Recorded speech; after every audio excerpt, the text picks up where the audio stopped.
Hello po sa inyong lahat mga ka-crypto. Ako po si Pinoy Crypto Trader at sa video na ito ay atin pong pag-uusapan ang tungkol dito kay XRP. Kung saan ay meron daw pong isang crypto expert dito ang siyang naglabas ng mga dahilan kung bakit ang mga investors ay nagkaroon ng pagdududa or parang sila ay hindi naniniwala na itong si XRP ay may kakayahang akyatin ang presyong $1,000 sa hinaharap. Kaya yan, bago po natin alamin yung mga dahilan na yan, ay nais ko lamang po munang bigyang linaw ang aking disclaimer kung saan ang nilalaman po ng video na ito ay hindi po ito isang financial advice. For education and information purposes lamang po ang layunin nito. Maliban po dito ay nais ko na rin pong magbigay babala na wala pong kahit anumang group chat ang Pinoy Crypto Trader. Ayan, isa daw pong community commentator ang nagbigay ng outline or yung tungkol sa mga bagay na siyang nagdudulot yan sa pessimism o yung parang pagdududa or pag-aalinlangan kung meron nga ba talagang potensyal or kakayahan sa XRP na umangat sa presyong $1,000. Dapat po nating malaman na ang kasalukuyang presyo po ni XRP ay naglalaro lamang po siya sa presyo nasa mga 0.4 or mga 40 cents. Kaya ayan. Ngayon ay yung commentator po natin dito or crypto analyst ay siya naman po ay nananatiling confident or malakas po ang kanyang paniniwala dito kay XRP na meron po talagang kakayahan sa XRP na akyatin ang presyong $1,000. Ayan, pasensya na po kayo, ang bangis ng aking aso sa background, kaya ayan, pause ko lang muna para check ko yan. At ayan, ito po yung si Common Sense Crypto or the CS Crypto. Ayan, siya po yung nagbahagi ng mga dahilan dito kung bakit ang mga investor ay may pagdududa dito kay XRP or sila ay nag-aalanganin. Ayan, kung magagawang akyatin ni XRP ang presyong $1,000 sa hinaharap. Kaya yan, check na lang po natin yung kanyang actual na tweet rito. At meron po siyang limang nabanggit dito na mga bagay kung bakit. Kaya yan, unang-una ay yan, yung mga tao ay hindi raw po sila naniniwala na itong si XRP ay yan, hindi po siya gumagalaw.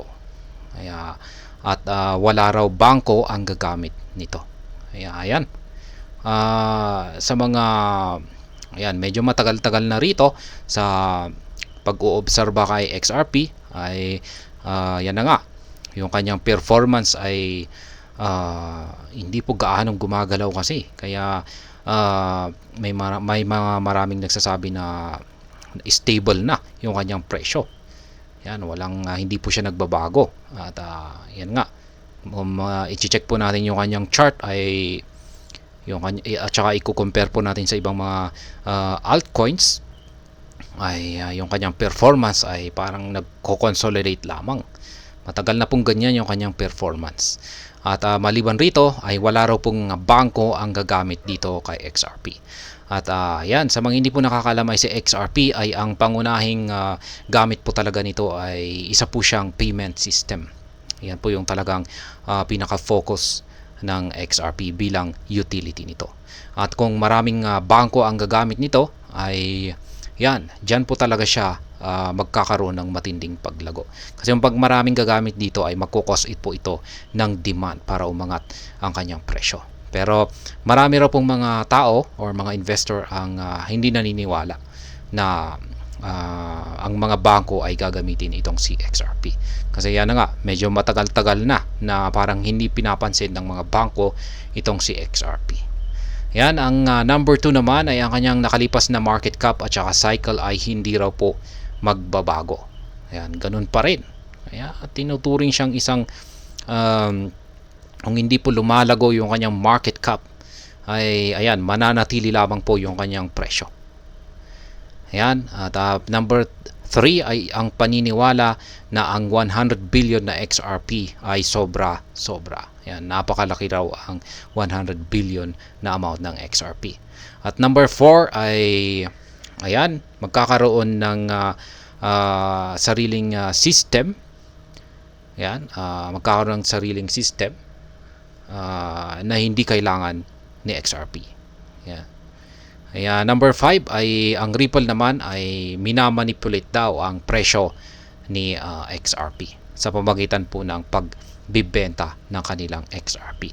Sa mga hindi nakakaalam po ay meron po kasing tinatawag na escrow at malaki po ang laman niyan na XRP tokens. At sa kada buwan ay may nailalabas po na amount ng XRP sa escrow na yan at yan po yung binebenta ng Ripple. Kaya yan, at binebenta po nila ito para meron po silang magamit para makapag-build ng mga projects dito sa XRP ledger or ecosystem ni XRP. Kaya yan po yung dahilan. Pero mukhang yung pananaw po ng maraming tao rito ay parang ito po yung ginagamit nila para i-manipulate ang presyo ni XRP. Kaya yan po yung mga 5 bagay na binanggit dito ni Common Sense Crypto kung bakit may mga pagdududa ang mga investors dito kay XRP sa kakayahan nito na akyatin ang presyong $1,000. Ayan. Sustained confidence in XRP to $1,000.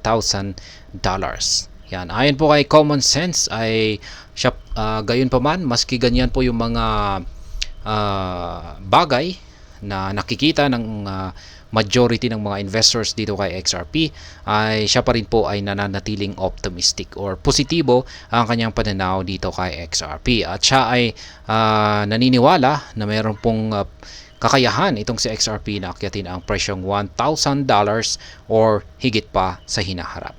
At yung mga 5 bagay na kanyang binanggit ay tinuturing lamang po niya ito na FUD or FUD. Ibig pong sabihin ng FUD ay fear, uncertainty, and doubt. Yan. Or sa madaling salita ay parang pananakot lamang yung mga 5 bagay na ito na kanyang binanggit. Kaya yan.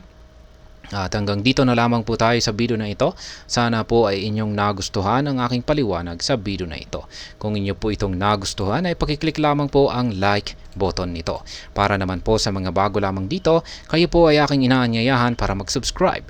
Pakiclick na rin po ang bell icon nito dahil ito po ang siya magsisilbing notification nito sa mga bago kong videos na akin pong ina-upload sa aking YouTube channel na ito. Marami pong salamat sa panonood. Ingat po tayo lagi at God bless po sa ating lahat.